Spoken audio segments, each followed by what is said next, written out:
During the division of assets, my daughter-in-law kicked me out of the meeting room. This moment is for heirs only. When my lawyer walked in, everyone fell off their chairs. $8 million, all in my pockets. I'm glad to have you here. Follow my story until the end and comment the city you're watching from, so I can see how far my story has reached. My hands were still shaking as I walked into the law office that Tuesday morning. 3 weeks had passed since Blaine's funeral, and I still couldn't believe he was gone. 45 years of marriage, and now I was sitting in a sterile conference room waiting to discuss the division of his estate like he was just another item on someone's to-do list. The mahogany table stretched before me, polished to a shine that reflected the fluorescent lights overhead. I clutched my purse tighter, feeling every one of my 68 years weighing on my shoulders.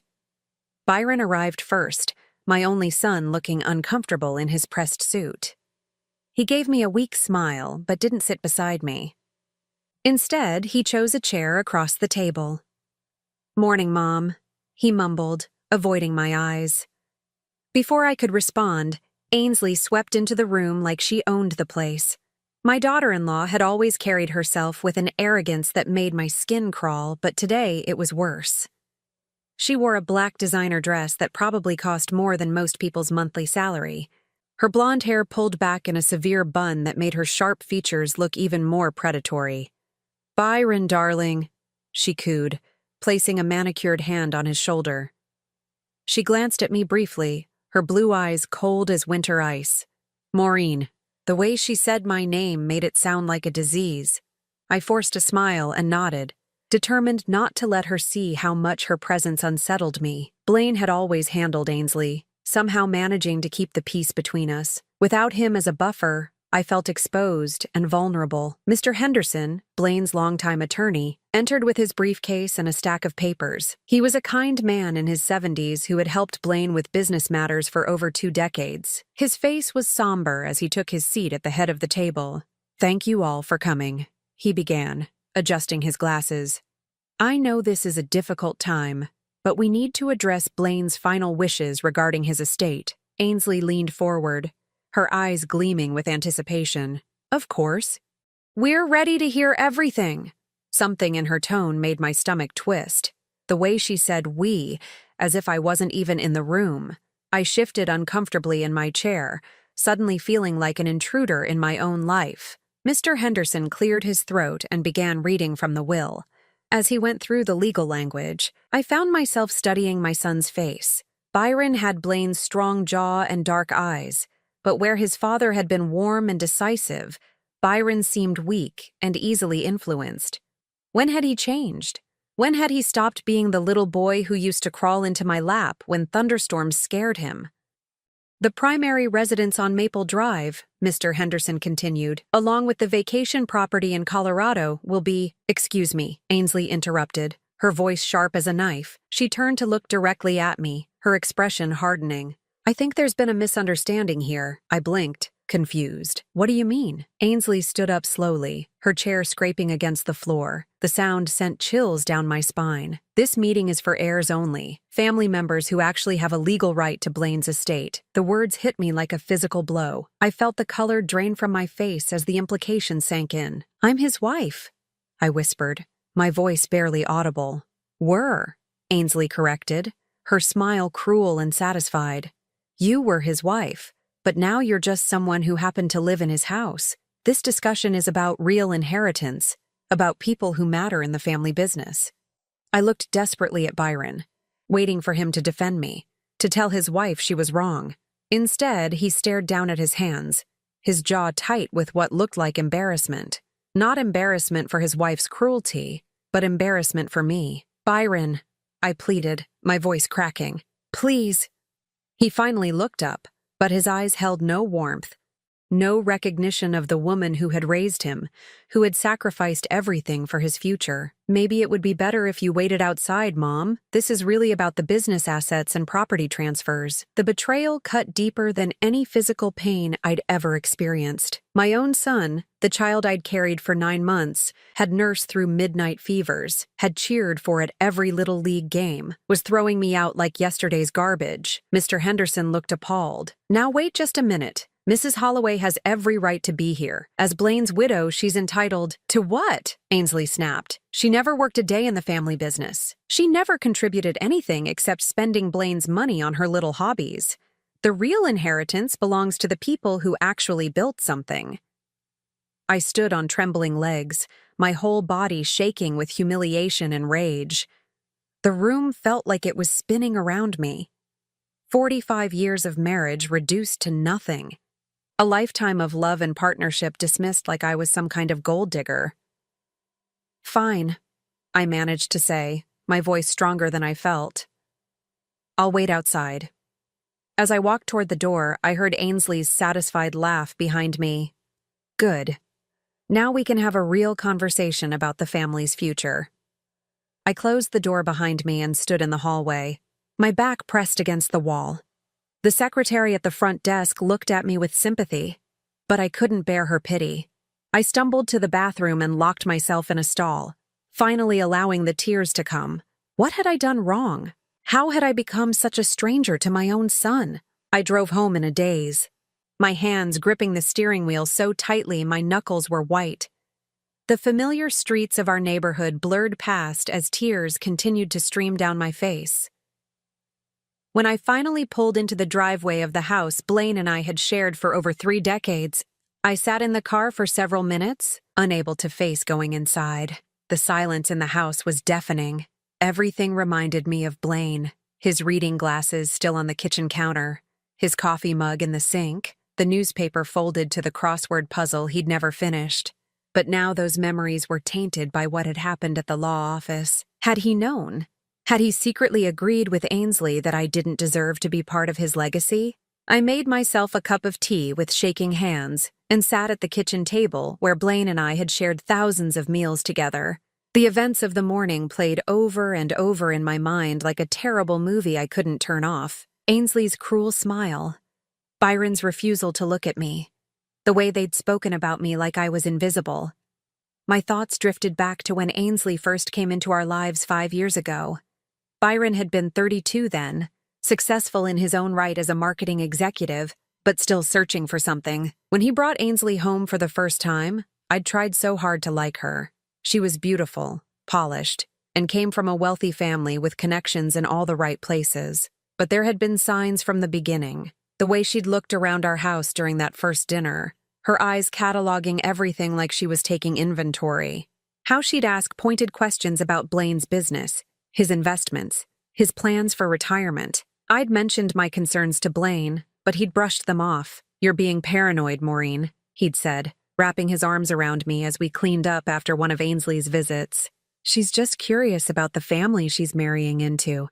That's natural." I'd wanted to believe him. I'd wanted to believe that my unease was just typical mother-in-law jealousy. But the feeling in my gut never went away. The changes in Byron had been gradual at first. He'd started calling less frequently, claiming he was busy with work. When he did visit, Ainsley would dominate the conversation, steering it away from family memories toward discussions about their future plans. She'd speak about expensive vacations, designer renovations for their apartment, investment opportunities that required substantial capital. "Byron's so talented," she'd say, her hand resting possessively on his arm. "He just needs the right backing to really make something of himself. Family money can be so helpful in getting started." Blaine had been generous, of course. He'd given Byron a substantial loan to start his own consulting firm, had co-signed for their mortgage, had even paid for their lavish wedding. Each time I'd felt a knot of worry in my stomach, but Blaine insisted it was what fathers did for their sons. The real change came after they'd been married for 2 years. Byron stopped calling me directly, claiming Ainsley handled their social calendar. Holiday visits became stilted affairs where I felt like an outsider in my own home. Ainsley would bring up Blaine's age, his health, how important it was for him to think about succession planning.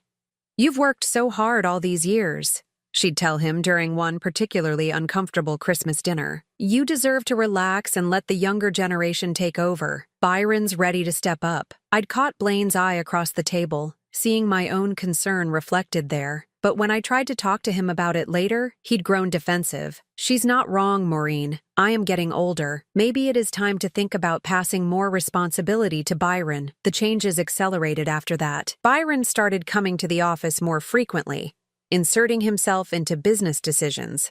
Ainsley would accompany him sometimes, charming Blaine's business partners and longtime associates. She had a way of making herself indispensable, remembering details about people's families, sending thoughtful gifts, positioning herself as the perfect daughter-in-law. But I saw through it. I watched her calculating gaze when she thought no one was looking. I noticed how she'd steer conversations toward money, toward inheritance, toward Blaine's estate planning. She was patient, methodical, playing a long game that none of us fully understood. The final blow came 6 months before Blaine's heart attack. Byron had suggested that his father should simplify his financial affairs, maybe consolidate some assets to make things easier when the time came. Ainsley had been full of helpful suggestions about tax strategies and estate planning, armed with research from expensive financial advisors. "We just want to make sure everything is set up properly," she'd said, her voice dripping with false concern.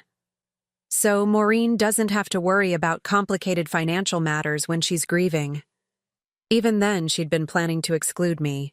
Even then, she'd been positioning herself as the real heir to Blaine's legacy. I'd tried to warn Blaine, but he'd grown tired of what he saw as my unreasonable dislike of his daughter-in-law. We'd had our first real fight in decades about it. "She's family now, Maureen," he'd said, his voice filled with disappointment.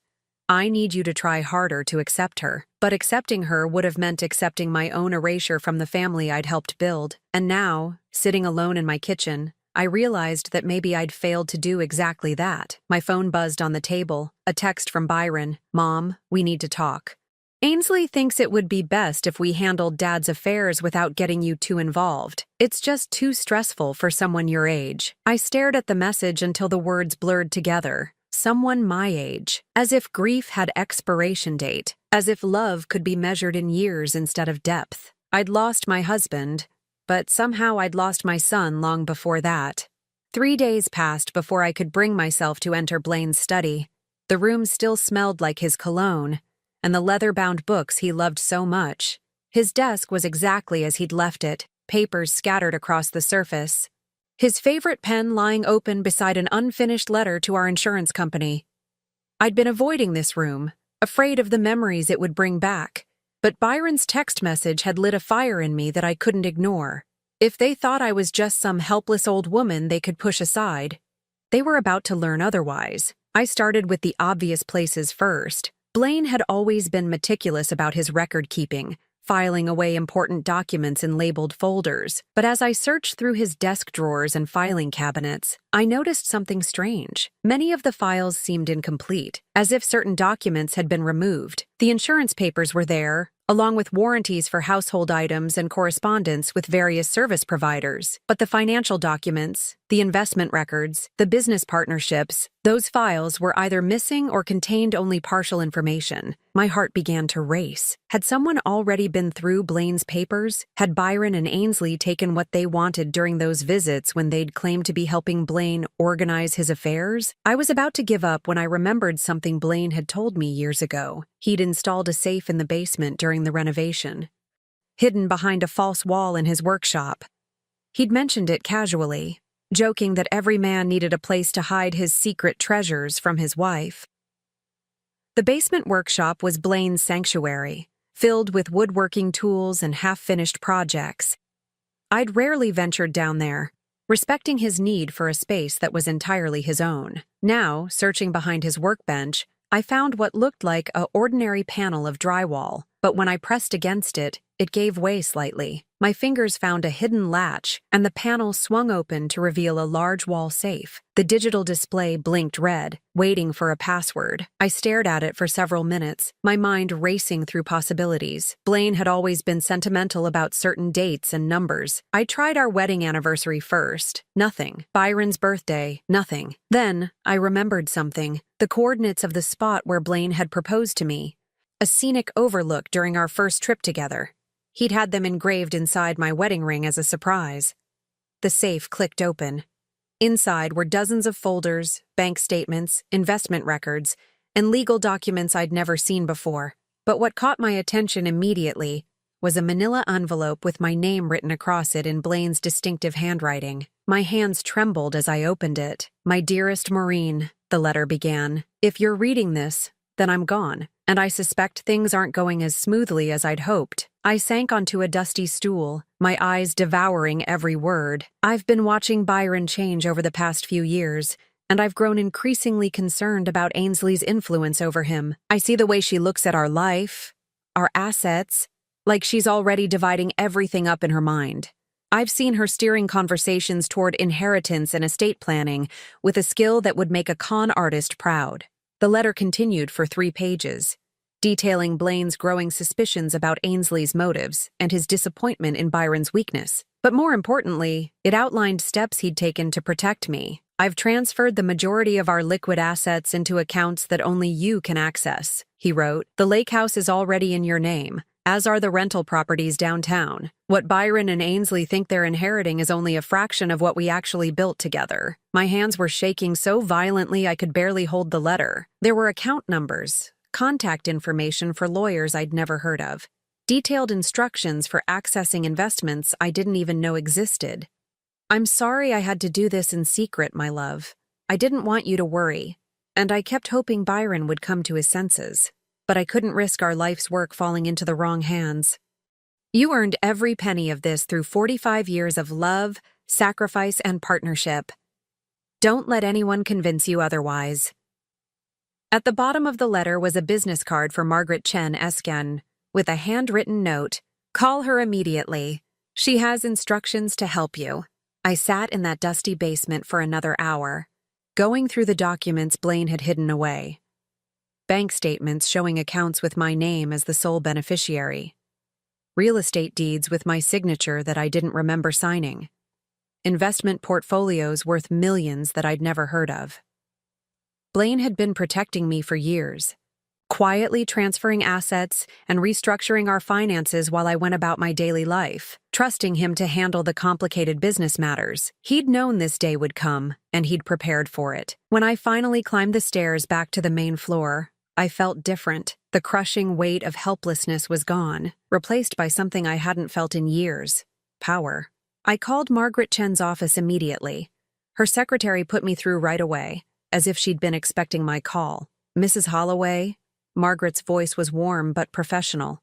"I'm so sorry for your loss. Blaine spoke of you often. Are you ready to discuss your situation?" "I think my family is trying to steal my inheritance," I said, the words feeling strange in my mouth. Margaret laughed, but not unkindly.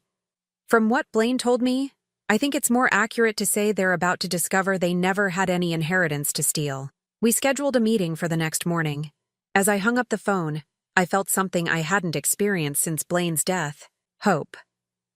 Byron sent another text that evening. "Mom, please don't make this harder than it has to be. Ainsley's family has lawyers who specialize in estate matters. They're willing to help make sure you're taken care of."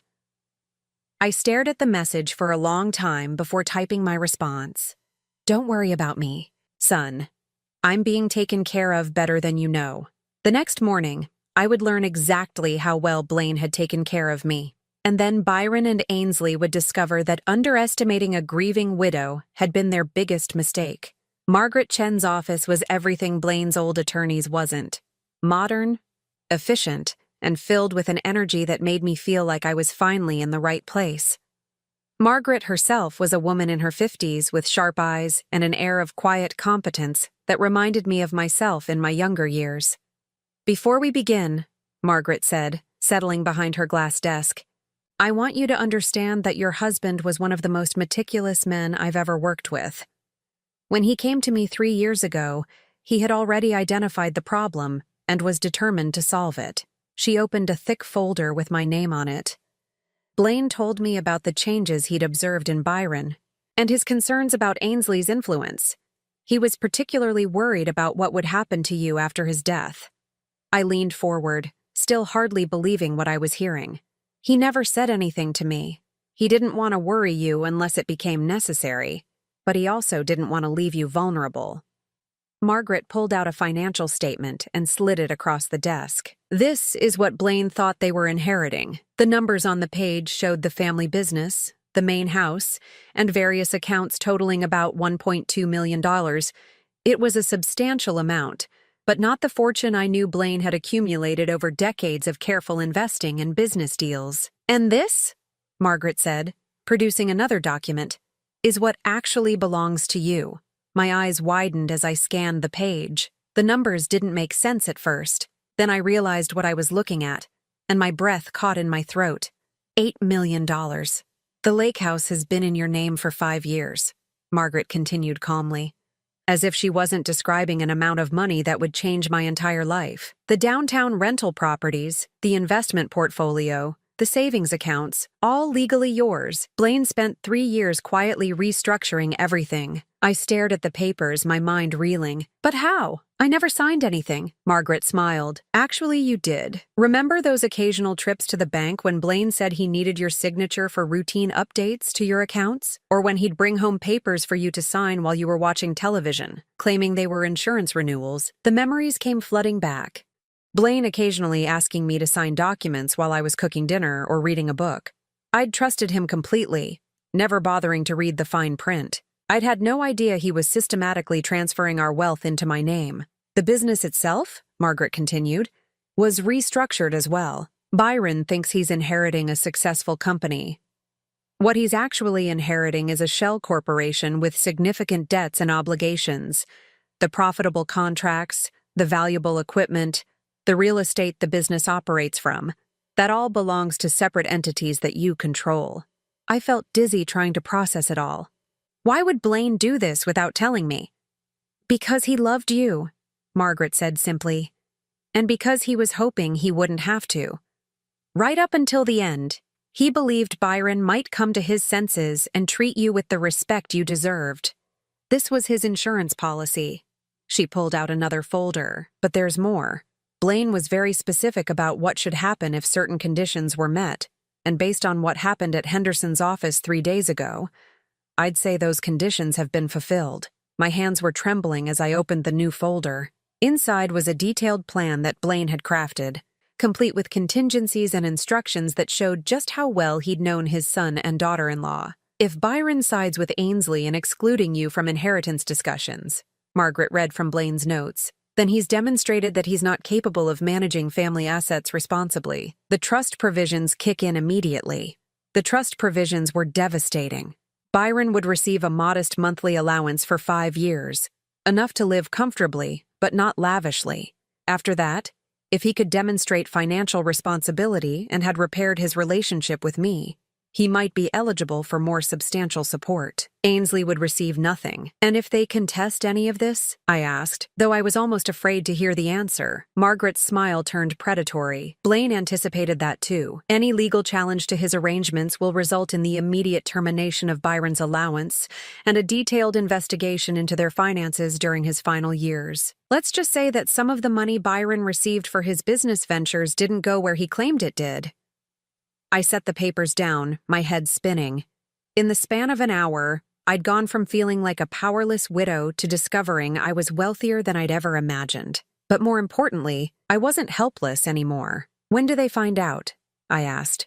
That depends on you, Margaret replied. Henderson will need to be informed about the real estate and business assets immediately. He's been working with incomplete information. But you get to decide when and how Byron and Ainsley learn the truth. I thought about it for several minutes, remembering Ainsley's cruel smile, Byron's refusal to defend me, the way they'd made me feel like a burden in my own family. I want to be there when they find out, I said finally. I want to see their faces when they realize what they've lost. Margaret nodded approvingly. Blaine said you'd want that? He left specific instructions for how this should be handled. Would you like to hear them? As Margaret outlined Blaine's plan for the revelation, I felt something I hadn't experienced in years: anticipation.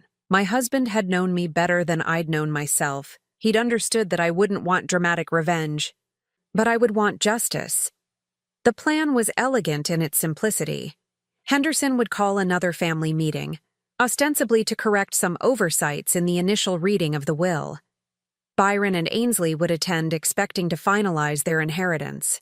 Instead, they'd learned that they'd inherited almost nothing. "There's one more thing," Margaret said, handing me a sealed envelope. "Blaine wanted you to read this after you learned about the financial arrangements." Inside was another letter, shorter than the first, but no less powerful. "My darling Maureen," it read, "by now you know that I saw this coming. I'm sorry you had to endure their cruelty, but I needed you to see who they really were. You deserved better from our son, and I failed to give that to you while I was alive. But I can give you this, the power to choose your own family from now on. You owe them nothing. Live for yourself now, my love. You've earned it." As I left Margaret's office that afternoon, I felt lighter than I had in years. Byron and Ainsley thought they'd won by humiliating me, by pushing me out of my own family. They had no idea that their victory was about to become their downfall. The meeting was scheduled for Friday afternoon. I had 3 days to prepare for the moment when my son would learn the price of betraying his mother.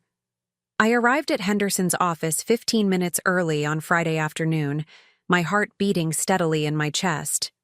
Margaret Chen walked beside me, her briefcase containing the documents that would change everything. I wore my best navy blue dress, the one Blaine had always said made my eyes look beautiful. Today, I wanted to look like the woman I truly was, not the helpless widow they'd dismissed. Byron and Ainsley were already seated at the conference table when we entered. Ainsley looked confident, almost bored, checking her manicured nails while Byron scrolled through his phone. They barely glanced up when I walked in. "Maureen," Henderson said, standing to greet me. His expression was carefully neutral, but I caught the slight nod he gave Margaret. "Thank you for coming." Ainsley finally looked up, her eyes narrowing when she saw Margaret. "Who's this?" she demanded, her voice sharp with suspicion. "This is Margaret Chen," I said calmly, taking my seat across from them. "My attorney." Byron's head snapped up from his phone. "Your attorney? Mom, what's going on?" "Mr. Henderson discovered some discrepancies in the estate documentation," Margaret said smoothly, settling into the chair beside me. "We're here to correct them." Ainsley's confidence flickered for just a moment.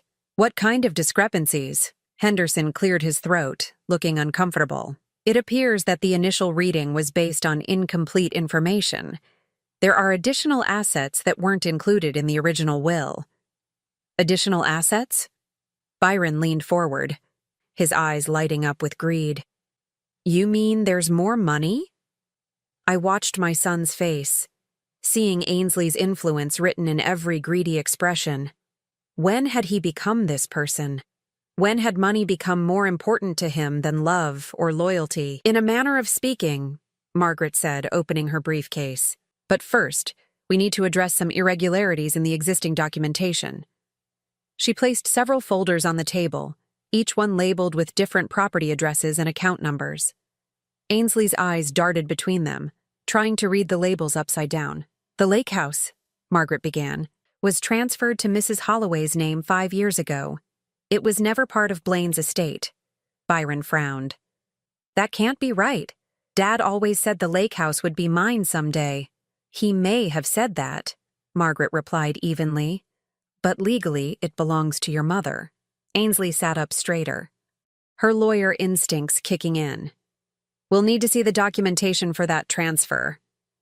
Margaret slid a folder across the table. "Of course." As Ainsley flipped through the papers, her face grew paler. The transfer was legitimate, properly notarized and filed with the county.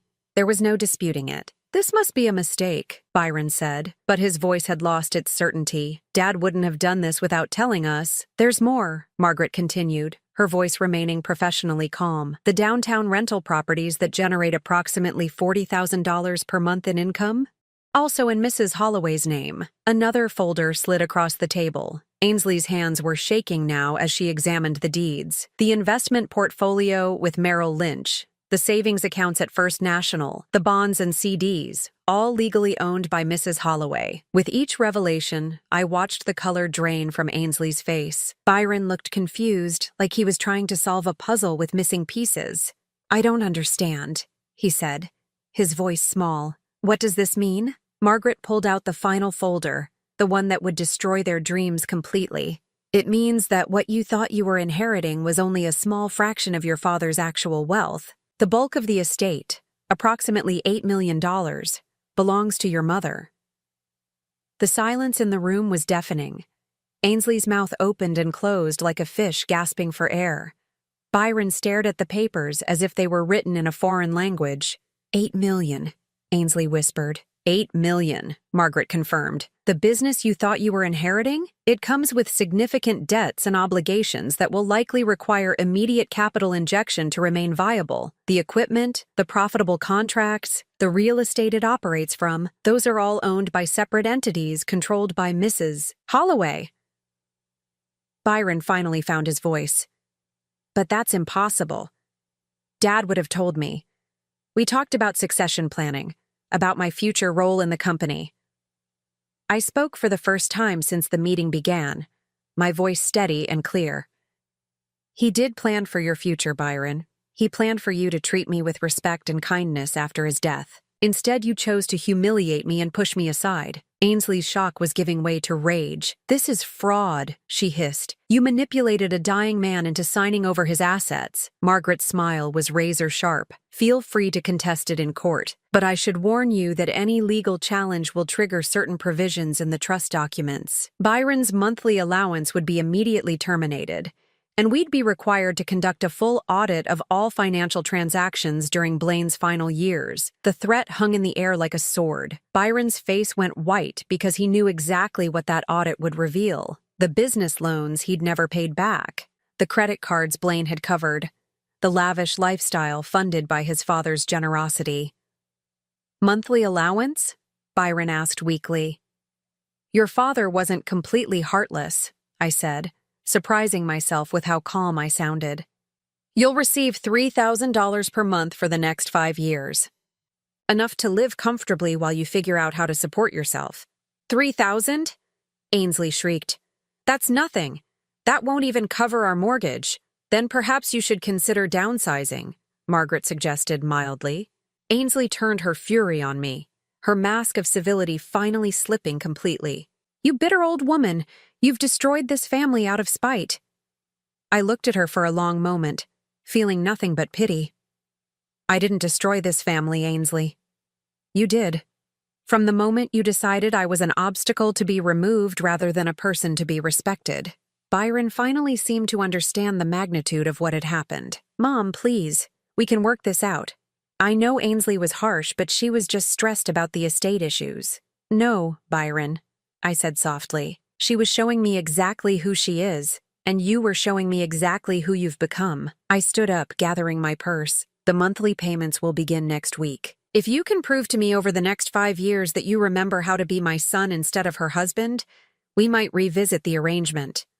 As I walked toward the door, Byron called after me desperately. Mom, wait! This isn't fair! I paused at the threshold, looking back at the son I'd raised with such love and hope. You're right, I said. It isn't fair. 45 years of marriage reduced to nothing. A lifetime of love dismissed like it never mattered. But that's not my fault, Byron. That's yours. Margaret and I left them sitting in stunned silence, their dreams of easy wealth crumbling around them. As we walked down the hallway, I heard Ainsley's voice rising in panic, already planning their next move, already scheming for ways to contest what they'd lost. But it was too late. Blaine had planned too well, and I was done being their victim. 6 months later, I sat on the deck of the lake house, watching the sunset paint the water in shades of gold and amber. The peace I felt was something I hadn't experienced in years, maybe decades. No demands on my time, no guilt about not doing enough, no walking on eggshells around people who claimed to love me but treated me like a burden.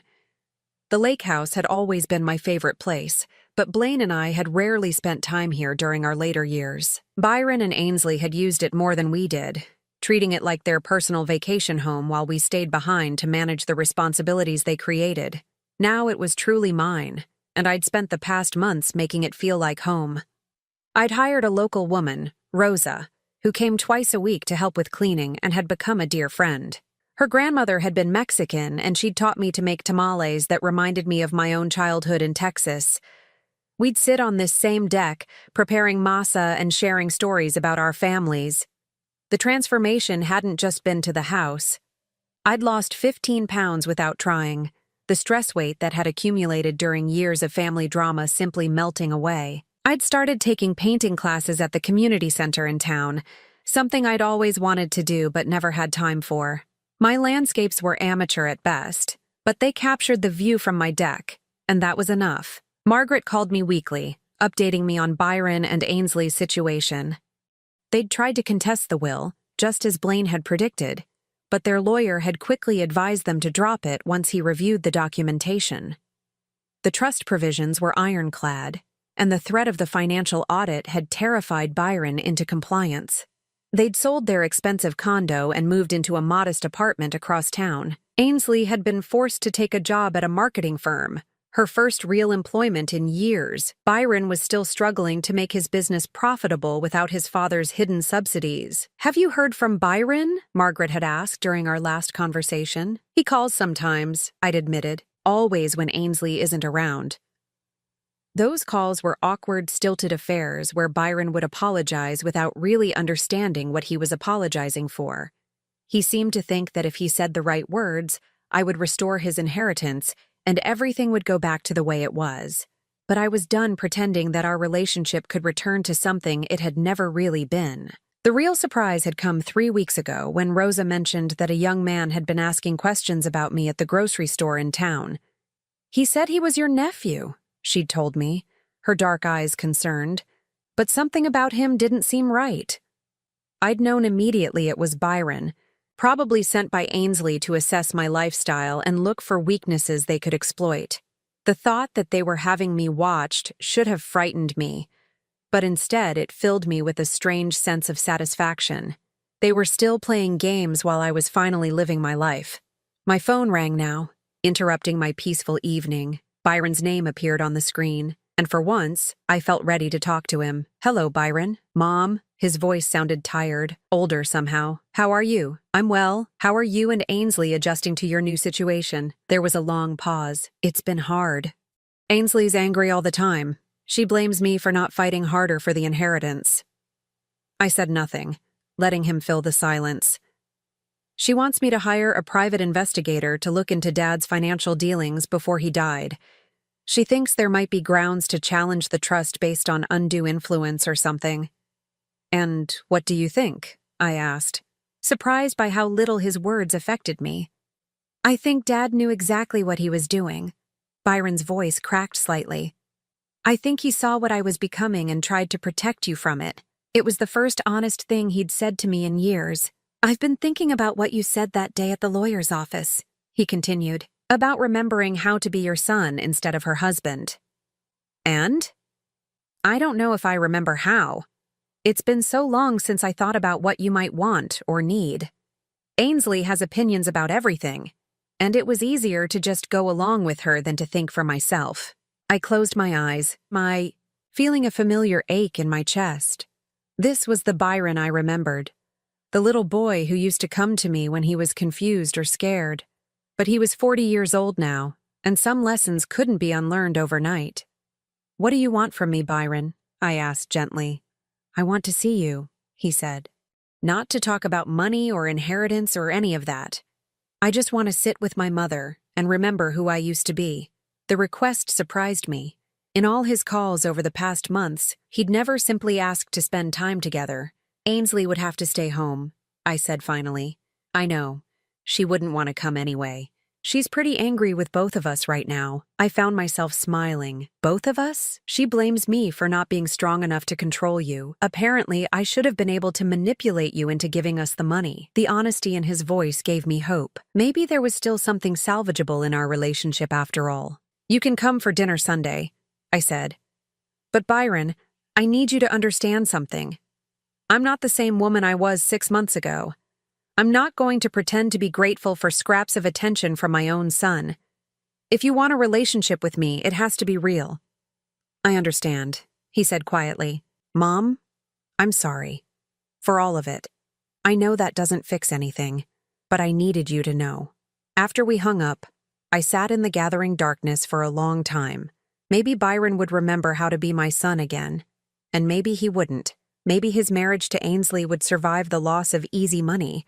And maybe it wouldn't. But for the first time in years, those outcomes didn't depend on me. I wasn't responsible for fixing their problems or managing their emotions or sacrificing my own needs for their comfort. Blaine had given me more than financial security. He'd given me permission to live for myself, to choose my own family from the people who truly valued me.